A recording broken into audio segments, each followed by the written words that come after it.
এই বাচ্চা ছেলেটাকে বান মেরে কী করছে দেখুন। এই বাচ্চাটার ওপরে যে ক্ষতি করছে এর বাড়ির পরিবারের ওপরেও ক্ষতি করছে, তাদেরও সমস্যা হচ্ছে কিছু না কিছু। তবে এই বাচ্চাটার উপরে অনেক বেশি প্রভাব পড়ছে।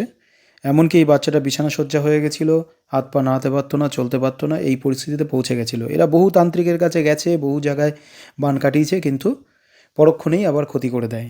তাই আমাদের কাছে এসছে, আমি ঝাড়িয়ে এবং ক্ষতি কাটান টাটান করে সঙ্গে সঙ্গে সুস্থ করে যে বডিগার্ডটা দেওয়া হলো, যাতে এই বাচ্চার কোনো সমস্যা না হয়, এবং শক্তিশালী তাবিজ দেওয়া হবে। সঙ্গে এর দেহবন্ধন যেভাবে যেভাবে করলে ভালো হয় সেভাবে করে দেওয়া হবে। বহু চিকিৎসা করেছে, কোনো রোগ এর শরীরে ধরা পড়ছে না, অথচ বাচ্চাটার পড়াশুনো নষ্ট হয়ে যাচ্ছে এবং বিছানা শয্যা হয়ে পড়ছে, শরীরে বিভিন্ন ধরনের সমস্যা, যেগুলি এই বাচ্চাটার মুখ থেকেই আপনারা শুনুন। আচ্ছা, তোমার কি সমস্যা হয় বলো?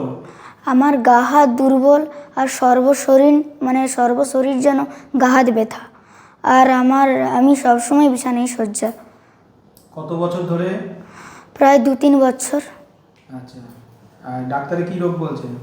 ডাক্তার ধরতেই পারেনি, শুধু ওষুধ দিয়ে যাচ্ছে, আবার কোনো ডাক্তার ওষুধই দেয়নি। আচ্ছা, আর কি সমস্যা হয়?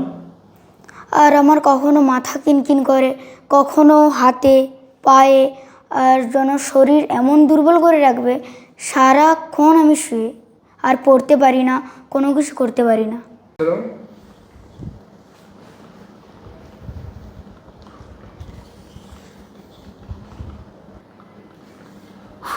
এবার চলো করো।